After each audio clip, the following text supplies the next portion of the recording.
So now let's dig a little bit deeper. Here I found this windir string and this known function that is getEnvironment. So this retrieves the pointer to the environment table entry containing the variable name. So this is just a string with the Windows directory. Now I came down here and I just stumbled upon this function, which I annotated as suspected to initialize cryptography. And here I found another of these strings that are just indicators for OpenSSL. And from what I saw at a quick glance at the file in the OpenSSL library, this just initializes a secure memory buffer.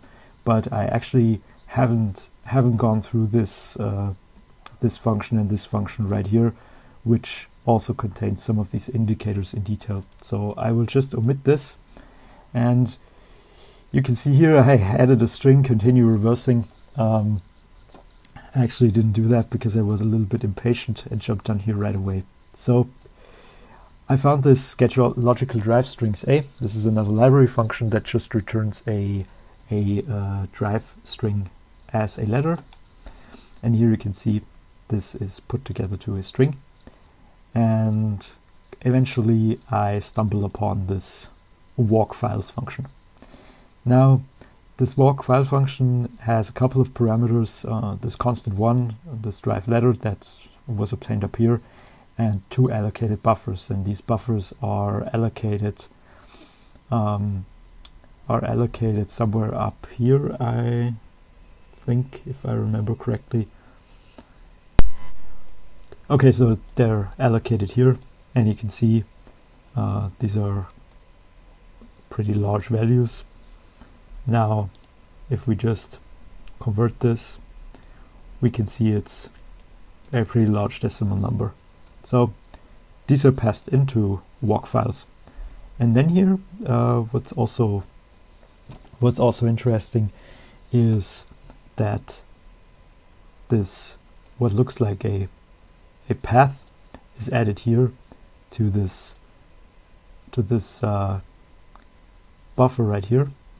And now you can see this fopen. So this is just going to be a file pointer, and the ransom node that was assembled up above is written here. So this pretty much shows you this is the next indicator, this readme.txt, which we saw when we ran the malware. This is where the ransom node is written. And this is also something to note, that this fwrite and this fclose, they're not Windows API functions, they are standard C functions. So again, instead of utilizing the Windows API, like it could have been done with the cryptography, the authors of the malware are not doing that. So now to walk files. Walk files gets this drive letter, this constant1, and these 2 allocated buffers. And I'd say we look at this next. So now inside walk files. Now there's something that I already saw in other ransomware samples that I had a look at, and this is pretty much further down here, and this is this find first file. So this retrieves a handle that is used for searching through files. Of course, you can always look this up in MSDN, and it will give you a really nice documentation for this. And here you can see what happens here. So this searches a directory or file or subdirectory with the name, and you can also use wildcards. And then you get this find file data struct here, and a handle, and of course a file name. Now this is actually what you search, and this is the result.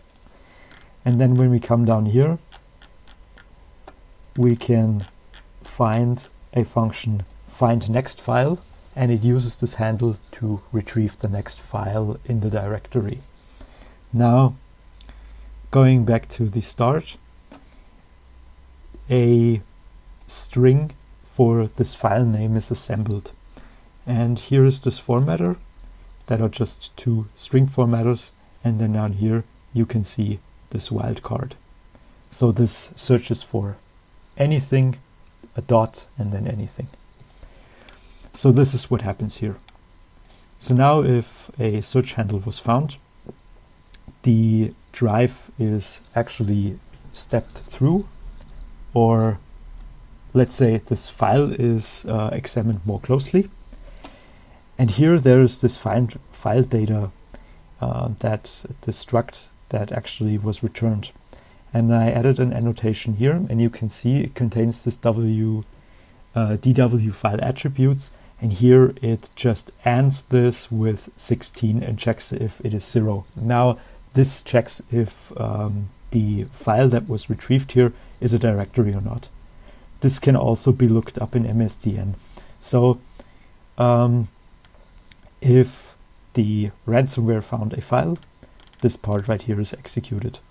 Now there's actually a lot happening here, and the next thing that I found was this indicator here. It wasn't called extensions before, it was a huge long string, and this just contains all of the extensions that were also shown on the Palo Alto Networks website.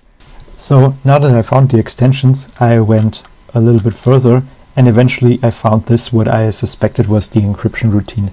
Now you can see here these two huge buffers that were allocated are passed in here, and also this constant one that we saw earlier. So if we just go back to the main routine here real quick, you can see that these two allocated buffers and this constant one were passed in, and these go to this routine that I called sus encrypt routine. So in here, first of all, this what I suspect is a file name. Why do I suspect that? Well, this getFileAttributes function is called, and it just takes a file name as a parameter.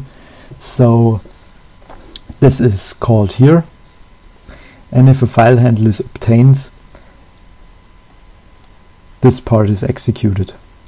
Now I have here this check file DearCry that I also annotated, and if we just come down here, you can see that something is written from the file, and then it is checked if this DearCry exclamation mark is found.